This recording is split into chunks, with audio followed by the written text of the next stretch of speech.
Bonjour à toutes et à tous et bienvenue dans votre émission Tech Culture sur votre média Digitechnologie avec mon nouvel invité et c'est Julien Lost. Bonjour Julien. Bonjour, merci pour l'invitation. Avec plaisir. Alors vous avez participé à l'essor de plusieurs startups. Avant de rejoindre, on le voit derrière vous, Aubendi en 2020, d'en devenir le CEO en 2022. Je vais vous laisser nous présenter la société en quelques mots pour qu'on comprenne bien vos activités. Oui, bien sûr. Donc Aubendi, nous, on est éditeur de plateformes de Beyond Banking dans le secteur de la banque et de l'assurance. Alors le Beyond Banking, qu'est-ce que c'est? Oui. C'est, comme son nom l'indique, d'aider les grandes banques à aller au-delà du bancaire et à dépasser leur rôle de partenaire financier. En fait, nous, on permet, grâce à nos plateformes, aux banques de proposer des services extra-bancaires. Et notre parti pris chez Aubendi, c'est que ces services ce sont des services à impact autour de l'accès à l'emploi, de l'accès à la formation, de la lutte contre le mal logement, de la lutte pour le pouvoir d'achat. Bref, un peu tous les services qui aident des millions de Français à avancer dans leur quotidien. Concrètement, si vous avez 20 ans, vous êtes client de BNP, de Société Générale, de la Banque Postale, vous avez bien sûr accès, grâce à votre banque, à vos comptes et à la banque en ligne, mais vous avez aussi accès à des services qui sont offerts par votre banque, comme des cours en ligne, comme la révision du code de la route, comme l'accès à une colocation ou un garant. Tout ça sont des services qui sont opérés par Aubendi en marque blanche au nom de la banque. Ok, super intéressant. Vous avez aussi publié une étude, c'est les seniors et la banque. Qu'est-ce qu'il en ressort de cette étude?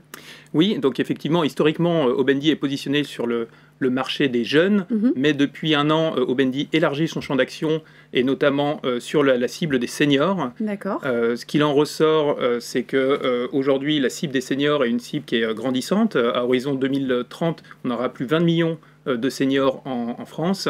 C'est une cible qui est très dynamique, qui a besoin de conseils financiers, et pourtant c'est une cible qui est relativement peu traitée par les grandes banques, parce qu'elles considèrent que c'est une clientèle fidèle, et finalement il y a moins d'action dessus. C'est vrai qu'on parle plus des jeunes. Ça se ressent en fait dans justement notre étude, dans laquelle il y a 3 enseignements. Le premier, c'est que ces seniors se sentent lésés finalement par rapport aux jeunes. Ils ont l'impression d'avoir beaucoup moins de services innovants proposés par la banque. Le deuxième enseignement, c'est qu'ils trouvent qu'il y a un manque de personnalisation. 85% des seniors interrogés disent que finalement, banque A, banque B, c'est la même chose et qu'il n'y a pas du tout d'offres personnalisées par rapport à leurs besoins. Ils disent d'ailleurs qu'ils sont prêts à nous donner plus d'informations sur eux-mêmes pour que la banque aille plus loin dans la personnalisation. Et en plus, de par leur fidélité à la banque, ce serait intéressant effectivement de leur offrir plus de services. Exactement. Et donc c'est le troisième enseignement. Aujourd'hui, on a plus d'un tiers de ces seniors qui disent qu'ils souhaitent avoir plus de services et notamment des services extra-bancaires par la banque. Et ça, c'est bien sûr notre cœur de métier. Il y a 3 sujets clés qui en ressortent. Le premier, l'accompagnement d'un proche. Quand on a plus de 60 ans, on arrive souvent dans cette population d'aidants pour accompagner nos parents. Et donc ça, il y a des choses sur lesquelles la banque peut se positionner. Le deuxième sujet sur le soin et la santé. Et le troisième sujet sur le développement de nouveaux loisirs et de nouvelles passions pour avoir une retraite la plus dynamique possible. Mais oui, d'aller au club de bridge, on a bien compris. Exactement. Merci beaucoup. Alors, vous avez une approche qu'on appelle le Customer Centric, portée par vos plateformes Aubendi. C'est essentiel pour vous.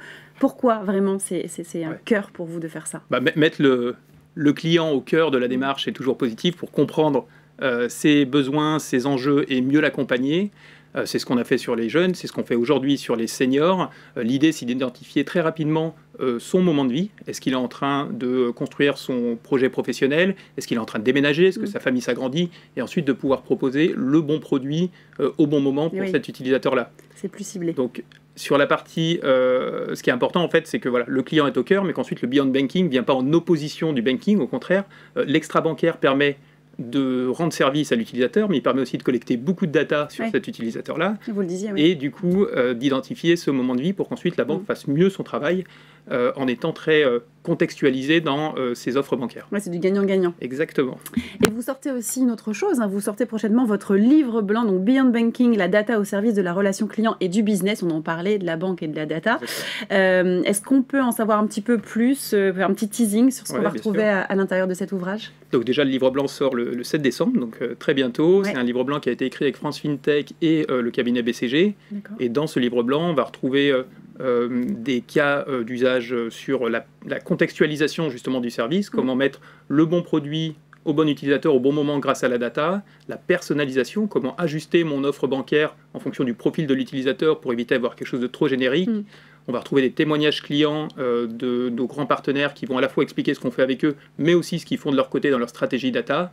et on va retrouver des retours d'expérience très concrets sur, selon nous, ce qui marche ou ce qui ne marche pas dans ces projets data. Quelques exemples sur typiquement l'utilisateur qui est aujourd'hui de plus en plus sensible au partage de ces données. Donc c'est important d'avoir une pédagogie win-win sur pourquoi partager cette donnée, qu'est-ce qu'il va y gagner. Sur le deuxième exemple, sur se focaliser sur la data à valeur. Ouais. Typiquement, nous, on se concentre beaucoup sur de la data comportementale plutôt que du déclaratif. Ouais. On se concentre beaucoup sur du contextuel plutôt que de l'identitaire. Voilà. C'est des données qui sont difficiles à récupérer par le banquier. Et donc, c'est important de le faire dans la plateforme. Et le dernier sujet, c'est d'éviter de demander de la data à froid dans un formulaire basique, mais plutôt de récupérer cette data lors de l'utilisation d'un service. Et typiquement, d'aller chercher, je sais pas, le lieu de domicile d'une personne lorsqu'on l'aide à rechercher un job, de comprendre s'il est apte à déménager ou pas, et donc de faire tout ça de manière très naturelle dans l'utilisation de ce service-là. Il y a plus de valeur ajoutée en Exactement. plus. Parfait, merci beaucoup pour ces précisions. On va passer maintenant à la question que vous attendez, j'en suis certaine Julien, c'est la question sans filtre. Et c'est la suivante, alors concrètement, quels sont les résultats de la mise en place d'une plateforme Obendi ? Oui, alors le premier résultat, c'est le taux d'utilisation de nos plateformes. Aujourd'hui, on est capable d'aller jusqu'à 20 à 30% des utilisateurs éligibles qui utilisent cette plateforme-là, ce qui est à peu près 10 fois les performances du marché. Tous nos clients ne sont pas à ce niveau-là, mais les best practices sont là. Ça se fait grâce à une communication très forte de nos clients, grâce à l'intégration de nos plateformes dans l'app bancaire, qui fait que le jeune ou l'utilisateur qui se connecte à son app peut tout de suite accéder à la plateforme, et ça se fait grâce à la pertinence de nos services. Deuxième indicateur très regardé, le ROI de nos plateformes. Toutes les données qui sont collectées permettent d'avoir plus de pertinence dans le rebond commercial proposé par la banque, et on note à peu près 25% de ventes additionnelles par an grâce à ces plateformes-là et aux données qui sont remontées. Parfait, mais merci beaucoup pour toutes ces précisions Julien. Merci beaucoup. Merci à vous de nous avoir suivis, on vous donne rendez-vous très vite pour une nouvelle émission sur Tech Culture, toujours connectée à Digitechnologie. Merci de votre fidélité et à très vite.